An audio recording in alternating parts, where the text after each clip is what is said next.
Good morning everyone, কেমন আছেন আপনারা? আশা করি সবাই খুব ভালো আছেন। আমি তো অনেকক্ষণ আগেই উঠে পড়েছি, কারণ ছেলের ছিল ক্যারাটে ক্লাস। তো ওকে পাঠিয়ে দিয়ে দেখো আমি কাজকর্ম সেরে চা বসিয়ে দিয়েছি, আর এদিকে কাজ করতেও চলে এসেছে দিদি। তো কাজ করে আস্তে আস্তেই দেখি যে আমার ছেলেও ফিরে গেছে। দুষ্টুমি করছিলে? না। দাদা বললো যে এসে বলেনি। বলেছে তো। না, কি দুষ্টুমি করছিলে তুমি? হালকা তো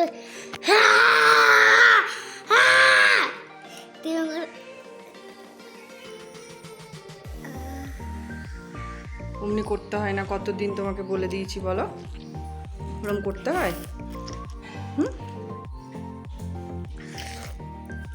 হাম্পি দাও।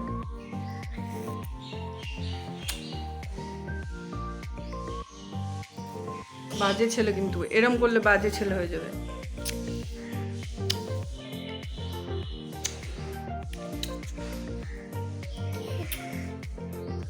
ক্যারাটে ক্লাস থেকে এসে আমার ছেলের প্রচণ্ড খিদে পেয়ে যায়, কারণ যাই শুধু চা বিস্কুট খেয়ে, তারপর ওখানে দৌড়ঝাঁপ হয়, তো এসেই ও কিছু খেতে চায়।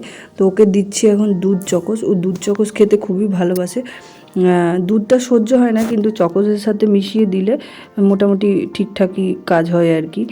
পেটটাও ভরে থাকে, আবার দুধটাও পেটে যায়। অ্যাকচুয়ালি ওর দুধ খেতে একটু সমস্যাই হয়েছিল যখন খুব ছোট ছিল তখন। তো তারপর এই পদ্ধতি ধরেছি আমি। চলে গেছে প্রোটেকশন দিতে এনএসজি কমান্ডার, মানে ভারতবর্ষে মাটি দেখতে গেছে। আগে ইনস্ট্রাকশন মারা যাবে, একদম মারা যাবে, বলো তোমার কাছেই যাবে।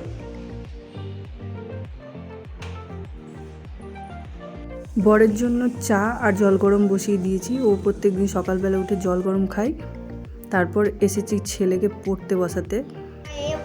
ঠয়ে ওকার, ঠয়ে ওকার, ওকার কি করে? এটা ঠ লেখা হলো? ঠিক করে ঠটা লেখো। উঠে বসো, নাহলে লিখতে পারবে না। উঠে বসো। এটা কি ধরনের ঠ লিখছো?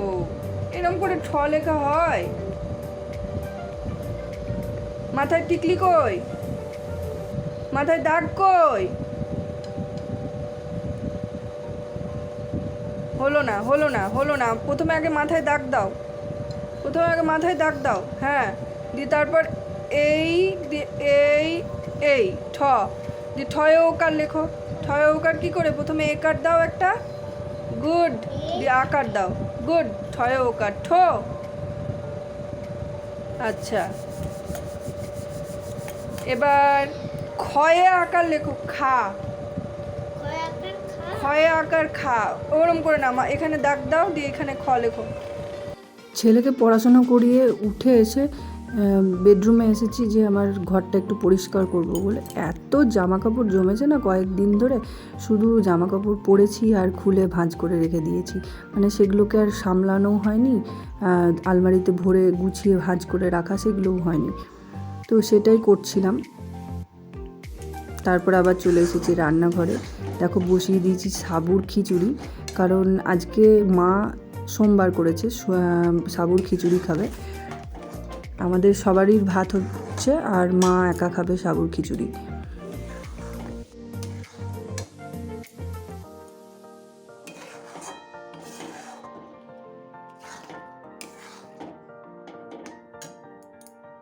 সাবুর খিচুড়িটা নামিয়ে আমি দেখো প্রেসার কুকারে ডাল বসিয়ে দিয়েছি আমাদের জন্য, আর এদিকে কড়াইয়ে বসিয়েছি আম ডাল করব। মা রান্নার জন্য আপাতত আম ডালের কথাই বলেছে, তো এই কারণেই আমি আমটা সর্ষে ফোড়ন দিয়ে নুন হলুদ দিয়ে একটু হালকা মিষ্টি দিয়ে এটাকে সেদ্ধ করতে বসিয়ে দিয়েছি। এরপর ডাল সিটি মারা হয়ে গেলে এতে ডাল দিয়ে দেবো, তারপর একটু ফুটিয়ে নিলে আম ডাল রেডি হয়ে যাবে আমাদের। তো মা কিছু আমও শুকোতে দিয়েছিল, সেইগুলোকে আমি থেতো করে দিচ্ছি। এটা দিয়ে মা থেতো আচার বানাবে। মা খুব সুন্দর থেতো আচার বানায়, টকঝাল মিষ্টি একদম, খেতে খুবই সুন্দর হয়। তো আমি তো খুবই ভালোবাসি রুটির সাথে এই আচারটা খেতে, এই কারণেই থেতো আচারটা বেশি বেশি করে করছে মা। অলরেডি 2-3 বার হয়ে গেছে, এটা 4 নম্বর, মানে 4 নম্বর বার হচ্ছে আর কি আচারটা। তো এখানে মশলা মাখানো হলো, আর আমার ছেলে দেখো কত দুষ্টুমি করছে। তারপর এটাকে নিয়ে আমি চলে এসেছি উপরে, জানলাতে বেশ রোদ ঢোকে, সেখানে রোদে দেবো বলে। তো সেখানে রোদে দিয়ে দিয়েছি। আর চলো আমি তোমাদেরকে দেখাই যে আরও আম দিয়ে আমরা কি কি করেছি। দেখো আমচুর করেছি কত,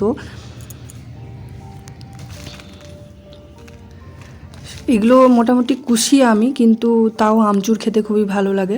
আর এই দেখো একবার থেতো আচার করা হয়ে গেছে।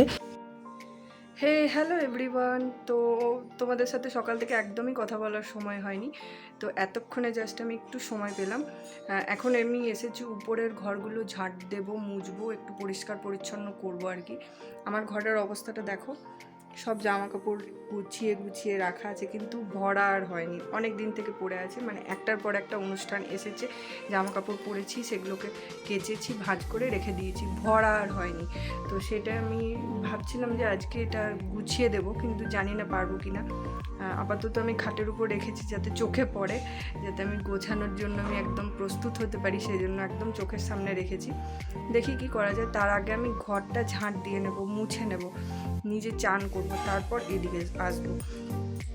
তো মা নিচে রান্না বান্না করছে, আমি কিছু কিছু করে দিয়ে এসেছি, যেমন ডাল, পটল ভাজা, এগুলো করে দিয়ে এসেছি।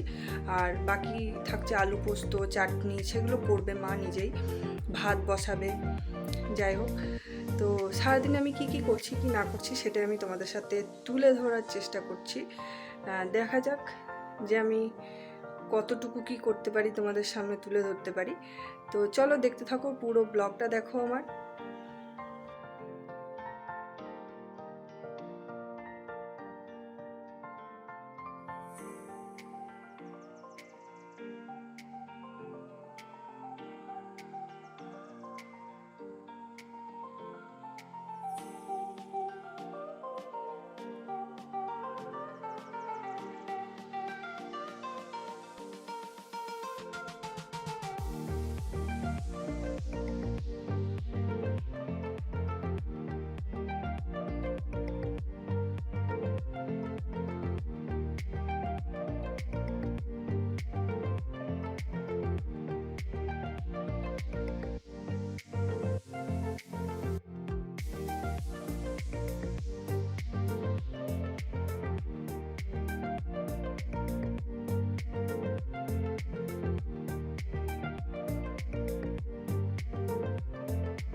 তো ঘরটার মোছা পুরোপুরি কমপ্লিট হয়ে গেছে, দেখো একদম পরিষ্কার পরিচ্ছন্ন করে দিয়েছি।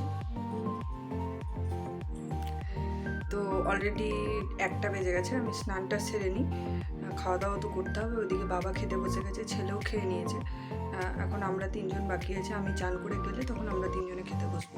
তো আগে স্নানটা সেরে নিই। তো আমি দেখো স্নান সেরে চলে এসেছি, আর চুল আঁচড়ে সিঁদুর ঠেকাতে গিয়ে দেখো আমার নাকে কতটা সিঁদুর পড়ে গেছে। তো সবাই বলে নাকি নাকে সিঁদুর পরা খুব ভালো জিনিস, জানি না সেটা ঠিক কিনা, তবে যাই হোক আমি তো বেশ ভালোই আছি। তো ব্লগটা আমার এই পর্যন্তই, ভালো থেকো তোমরা, টাটা, গুড বাই।